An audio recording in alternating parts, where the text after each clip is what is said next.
At 10:17 p.m. local time, 3 B-1B Lancers were cutting north across the Persian Gulf toward Kharg Island, the most strategically valuable piece of real estate in the entire Middle East.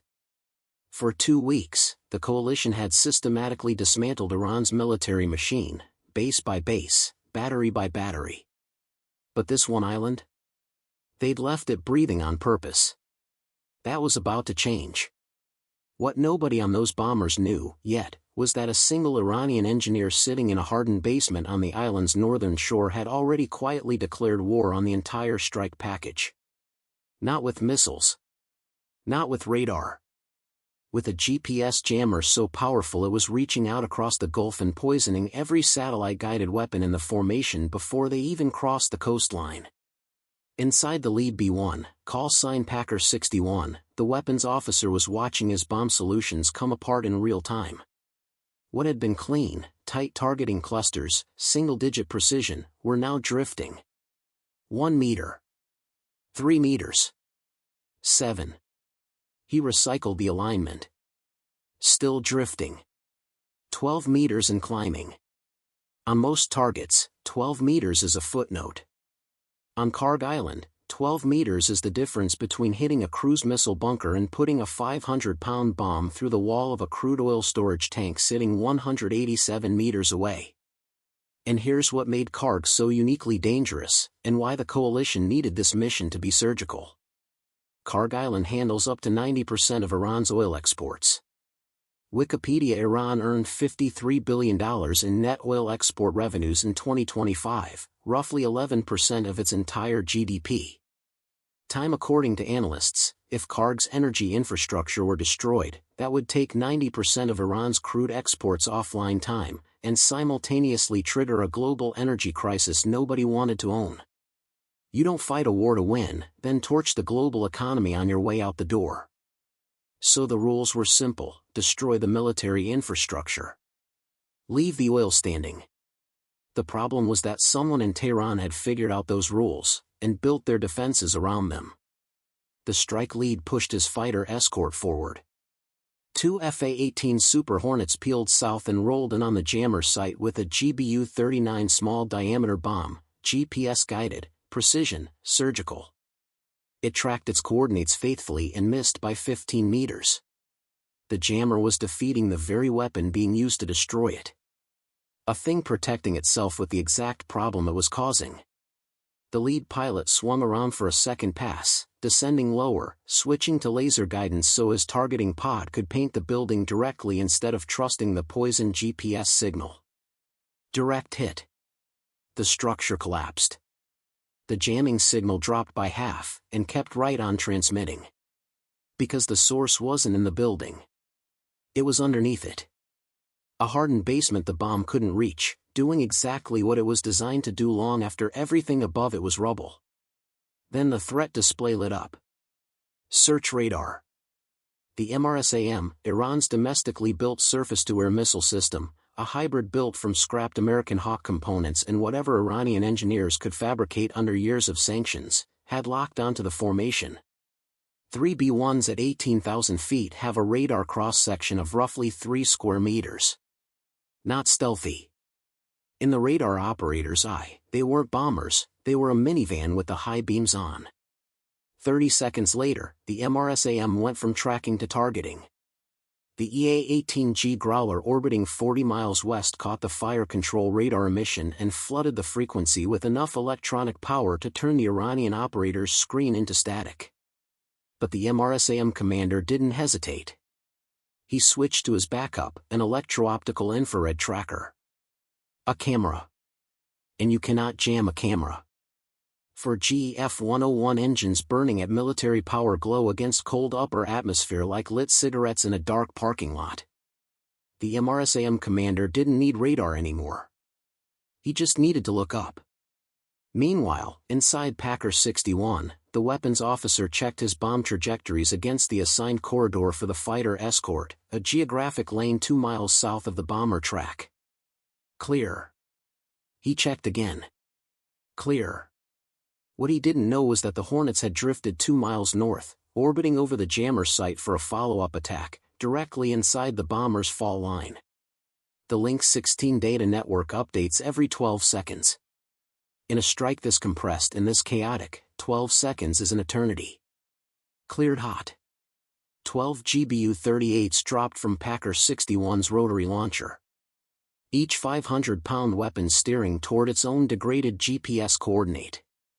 3 seconds after release, the weapons officer's display updated. 2 blue triangles, friendly aircraft, sitting at 12,000 feet directly under the falling bombs. Chester flight, break south. Friendlies in the fall line. Break south now. The lead Hornet pilot didn't process the words. He processed the frequency of the voice, the sound of a man watching ordnance fall toward his own people, and broke 6 GS to the south. 12 500-pound dams carved through the airspace those 2 Super Hornets had occupied 4 seconds earlier. The lead pilot later said he felt the pressure change through his canopy as one passed below him. 4 seconds. That's the margin between a routine deconfliction failure and a catastrophic friendly fire incident. With the fighter suppression element scattered 60 miles south, and the GPS still half degraded, the weapons officer reached for the one tool that could solve 2 problems simultaneously. He programmed 2 aim points, the MRSAM launcher and the communications facility 400 meters north that intelligence flagged as the jammer's true control node. Fix the air defense threat and the GPS problem in the same 5-second window, or fix neither. He squeezed the release. The JASSM dropped off the centerline, lit its engine, and descended to wavetop height, 50 feet above the Gulf, running on inertial guidance alone. No GPS. No radar emissions. Nothing for Iranian sensors to detect. It threaded between coastal surveillance stations at just under the speed of sound, invisible to everything watching the sky.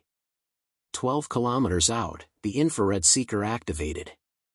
The MRSAM commander, scanning the sky through his optical tracker looking for bombers at altitude, never saw a missile coming in from behind at wavetop height. 3 seconds later, the warhead detonated inside the launcher housing. 9 stored SAM missiles cooked off in a chain of secondaries that lit the northern hillside like a stadium. But the explosion sent burning solid rocket propellant rolling downhill toward the containment berm protecting crude storage cluster 4, 30 million barrels of oil. The berm was designed for slow tanker spills, not burning missile propellant moving fast and hot. If it breached, every surgical strike on the island became irrelevant. Then the patrol boats appeared.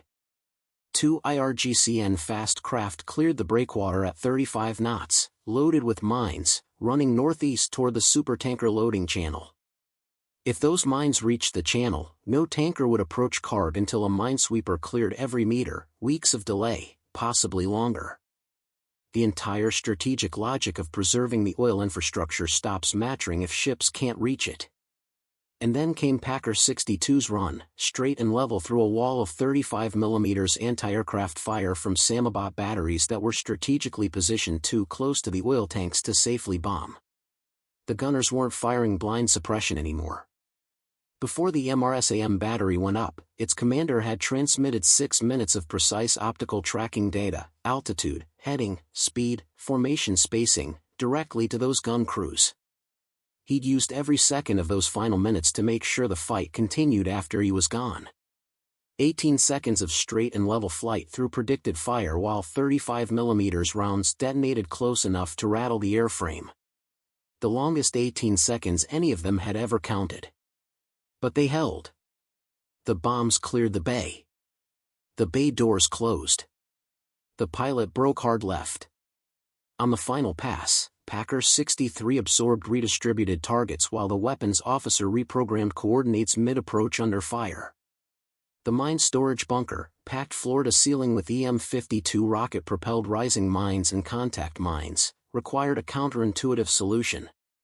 A standard bomb hitting that stockpile would set off a chain reaction with a secondary blast radius that would swallow the nearest oil pipeline junction. So they used the biggest bomb for the most delicate job, a GBU-31 penetrator with delayed fusing, designed to drive through the roof, reach floor level, and detonate, collapsing the structure inward and burying the entire stockpile under hundreds of tons of concrete before a single mine could cook off. The 2,000-pound bomb was the gentle option. The Black Aces, recalled from 60 miles south, sprinted north and destroyed 5 of the 7 patrol boats at their pier in under a minute. Then descended to 12,000 feet, inside effective anti-aircraft gun range, to chase the 2 that escaped, holding laser designation on moving targets through anti-aircraft bursts close enough to rattle the canopy frame, until both boats were gone. And through all of it, the propellant fire held at the berm. The concrete didn't breach. 30 million barrels of crude oil sat exactly where the coalition needed it. Here's where the story stops being a military operation and becomes something much larger. On March 13, 2026, U.S. Central Command announced a large-scale precision strike on Kharg Island that targeted more than 90 Iranian military sites, destroying naval mine storage facilities, missile storage bunkers, and multiple other military installations. Wikipedia, all while leaving the oil infrastructure intact. Trump warned Iran that if anyone interferes with free passage through the Strait of Hormuz, he would immediately reconsider that decision. Time. But the harder question is what comes next.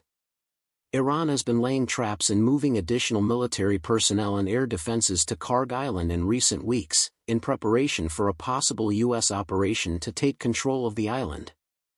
CNN: The Trump administration has been weighing using U.S. troops to seize the island as leverage to coerce Iran into reopening the Strait of Hormuz. CNN, through which, by the way, 20% of all global oil travels.